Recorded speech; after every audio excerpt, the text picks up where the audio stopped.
Hola, profe, ¿cómo está? Espero que se encuentre muy bien. El día de hoy nosotros le vamos a hablar sobre lo que es la tripanosomiasis.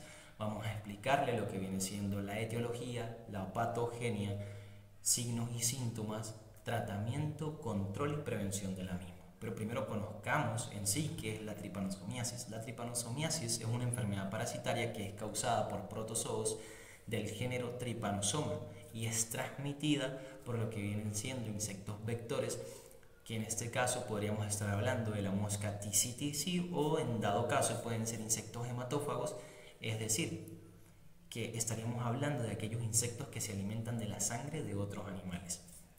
Teniendo claro estos conceptos y de cómo es la enfermedad en sí, tendríamos que entender que esta afecta tanto a los humanos como a los animales. En los humanos se le conoce como la enfermedad del sueño y en los animales se le conoce como la enfermedad del nágana o también como la enfermedad de la mosca de la nuez. La misma la podemos encontrar en diversas partes del mundo, como puede ser en África, en Asia o en un dado caso, que sería el caso de nosotros, sería en Latinoamérica.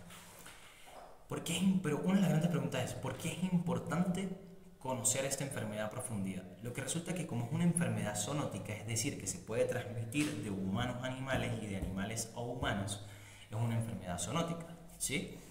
Al ser esto, afecta tanto lo que viene siendo la salud pública y la parte socioeconómica. ¿Por qué? Porque los animales que pueden contraer esta enfermedad, de ellos también derivan productos de consumo humano. Entonces, por eso es importante conocer cada una de las fases de esta enfermedad. Entonces, vamos a empezar con lo que viene siendo la etiología. Entonces, etiología. Cuando nosotros vamos a empezar a hablar de la parte de la etiología, primero debemos conocer cuáles son los agentes causantes.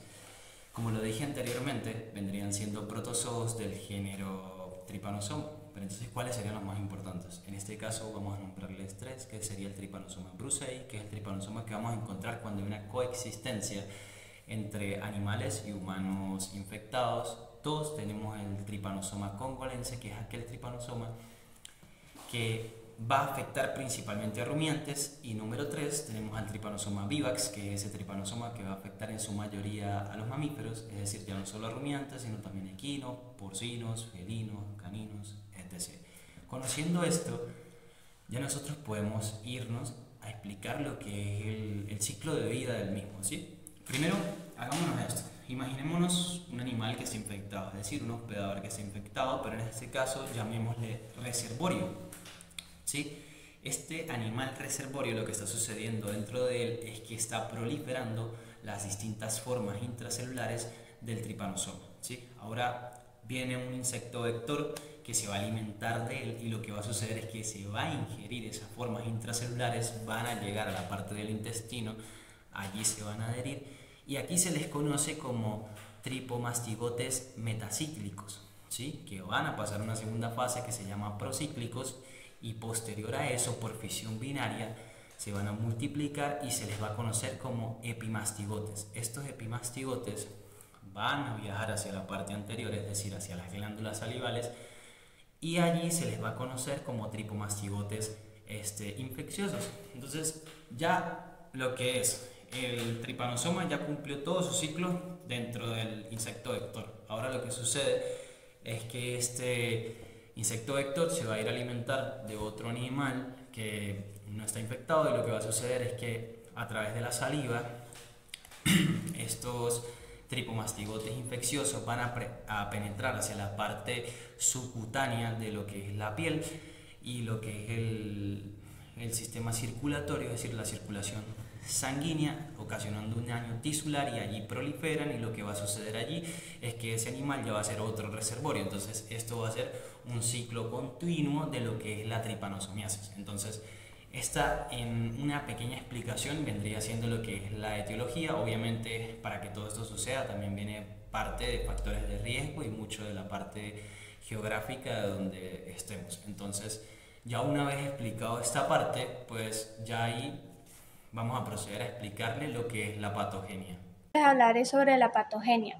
La patogenia de la tripanosomiasis es un proceso complejo que implica la interacción entre el parásito tripanosoma, el hospedador, y el sistema inmunitario. Una vez que los parásitos tripanosomas son transmitidos al hospedador, vertebrado por insectos vectores, comienza una serie de eventos que conducen a la aparición de la enfermedad.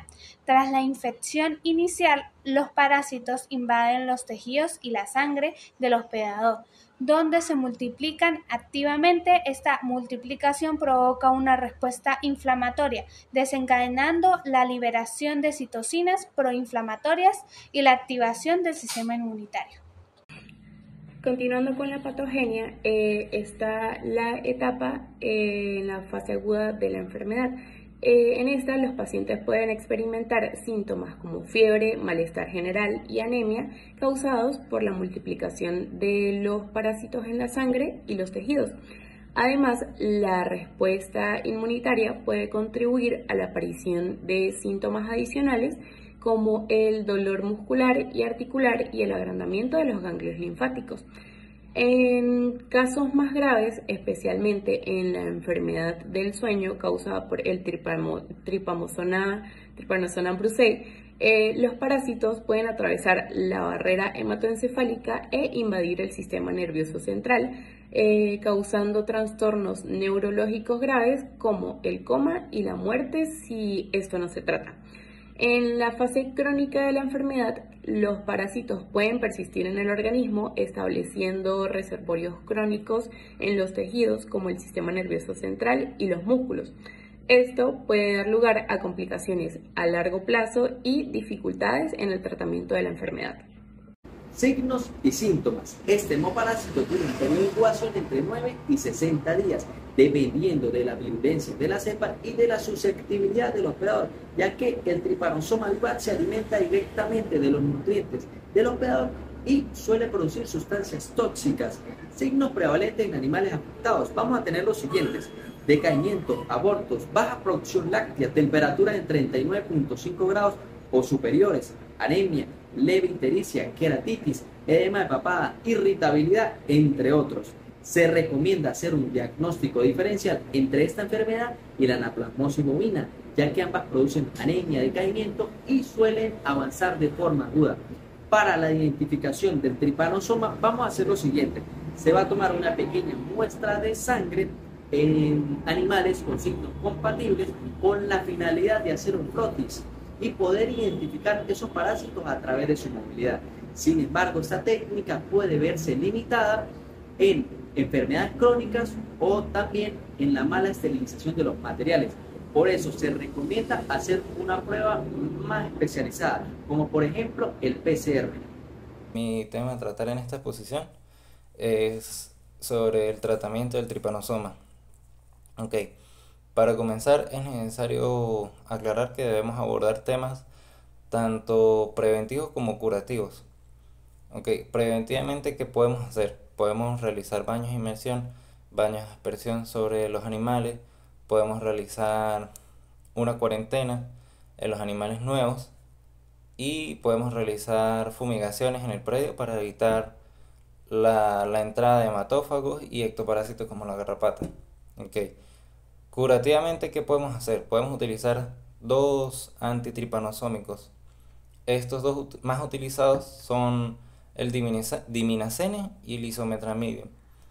Lo importante de utilizar estos fármacos es utilizarlos en su mayor dosificación. ¿Por qué? Para evitar la resistencia del parásito en el organismo. El diminacene y el isometramidum se pueden utilizar tanto en bovinos como en equinos. El primero, que es el diminacene, podemos utilizarlo de 3.5 a 5 ml por kilo. Es de vía intramuscular y además tiene una rápida eliminación en el organismo.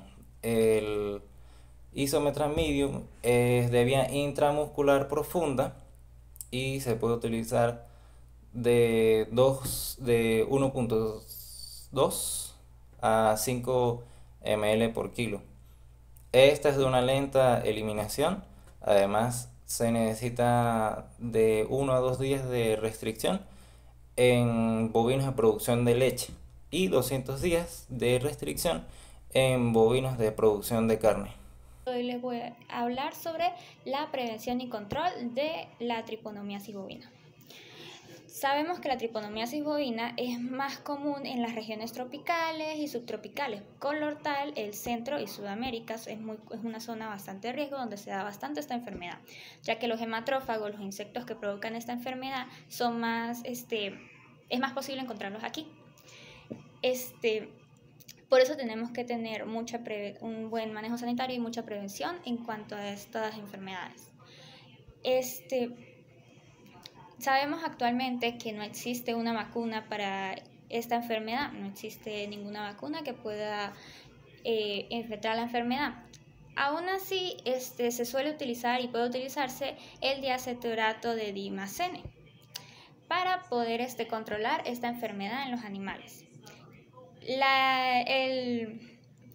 El Servicio Nacional de Sanidad y Calidad Agroalimentaria nos da unas pautas para poder tener un mejor control y una mejor prevención contra esta enfermedad, las cuales pueden ser controlar que los animales que entren estén sanos y no tengan ningún antecedente sanitario. Es muy importante realmente para evitar así la entrada de la enfermedad a la zona de producción o a la región.